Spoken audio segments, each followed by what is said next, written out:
کوئی شریف آدمی گھروں سے نہیں نکلتا، چاہے وہ گاڑیوں میں ہے، چاہے اس کا کوئی ضروری کام ہے. ایمبولنس تک جو ہے وہ کوشش کرتے ہیں ایمبولنس والے کہ وہ اس روڈ سے نہ گزریں، چونکہ اتنی بدتمیزی ہوتی ہے اور اس قدر انہوں نے گھیرا ہوتا ہے سڑک کو، اور سڑک پر ہی کرتب دکھا رہے ہوتے ہیں. 2-2 3-3 موٹر سائیکل والے ایک دوسرے کا ہاتھ پکڑ کر ایسے چل رہے ہوتے ہیں، سانپ کی طرح رینگ رہے ہوتے ہیں جان بوجھ کر. مجھے نہیں سمجھ میں آتا. تو یہ تربیت کا فقدان ہے نا. اب پولیس والے آپ کی تربیت تو نہیں کریں گے نا، تربیت تو ماں کا کام ہے. اور چینل M5 میں ہمارے ہاں جو ایک سبجیکٹ ماں ہے وہ اسی لیے ہے کہ مائیں یہ سوچ کر فارغ ہو گئی ہیں کہ تربیت پولیس کرے گی بھائی، فوج کرے گی، رینجرز کریں گے. بھائی یہ ان کا کام نہیں ہے، تربیت آپ نے کرنی ہے. آپ خود نیو ایئر کے اوپر جو ہے ہماری خواتین ایک خاص کلاس ہے، وہ تو نیو ایئر پارٹیاں ہوتی ہیں اسلام آباد میں خاص طور پہ، بیوروکریسی، اور اس میں ہر طرح کی خرافات، پینا پلانا، بدماشی، ہر طرح کی بےہودگیاں یہاں بھی ہوتی ہیں. نیو ایئر پارٹیاں کہلاتی ہیں وہ. دیکھیے لوگ بعض یہ بھی ہیں، یعنی میں تو لوگوں کے اوپر حیران ہوتی ہوں، کہتے ہیں بھئی ہمارا یہ 31 دسمبر سے کیا تعلق ہے؟ کیوں تعلق نہیں ہے بھئی؟ یہ قمری مہینہ ہے.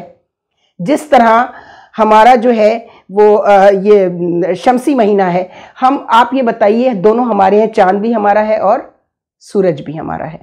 چاند کی تاریخیں ہوں یا انگریزی تاریخیں اسے کہا جاتا ہے، لیکن میں اس کو شمسی تاریخیں کہتی ہوں. دونوں ہمارے ہیں. قمری مہینے کی تاریخیں بھی ہماری ہیں اور شمسی مہینوں کی تاریخیں بھی ہماری ہیں.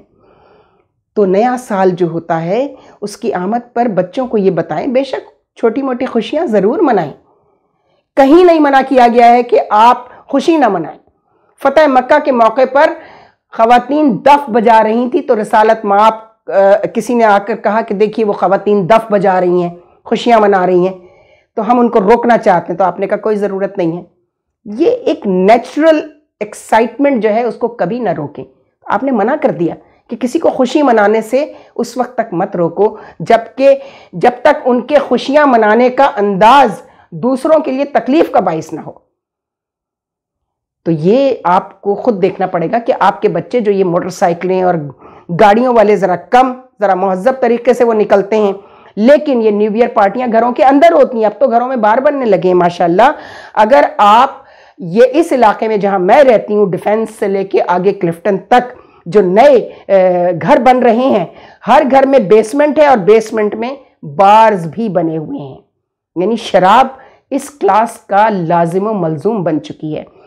اپنے گھر میں لوگ کہتے ہیں ہمیں کیا، اپنے گھر میں کر رہے ہیں جو کچھ کر رہے ہیں، اپنی خبر کے وہ خود ذمہ دار ہیں. بے شک ہیں، لیکن برائی کو برائی کہنے میں تو کوئی آر نہیں ہونا چاہیے نا.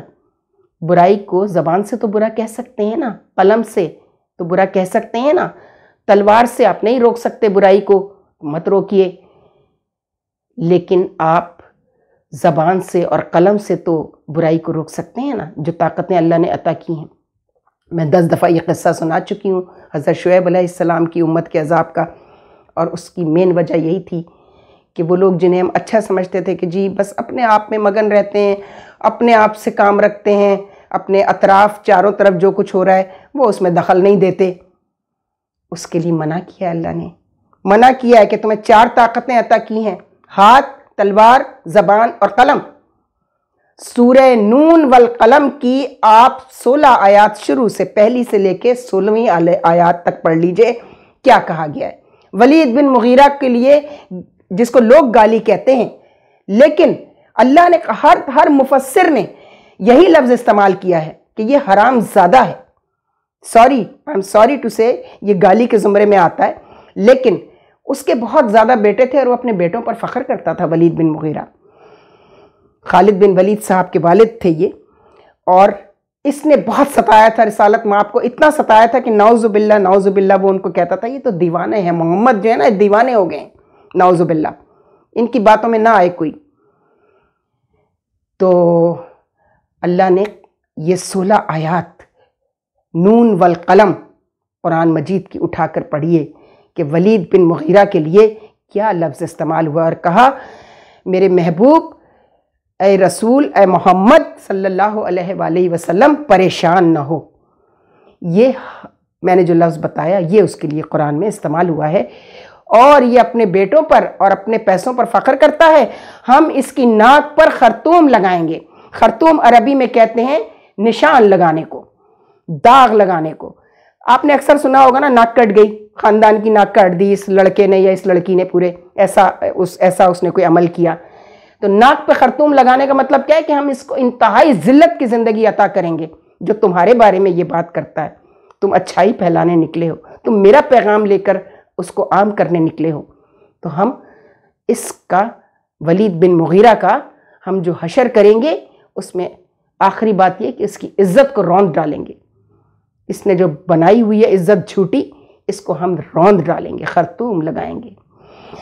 تو آپ یہ دیکھ لیجئے کہ ہم ان برائیوں پر ہماری نظر کبھی نہیں جاتی جو دوپٹہ سر پہ لے کر کی جاتی ہیں، ان برائیوں پر ہماری نظر کبھی نہیں جاتی جو نقاب چہرے پر ڈال کر خواتین ہماری جو حرکتیں کرتی پھرتی ہیں۔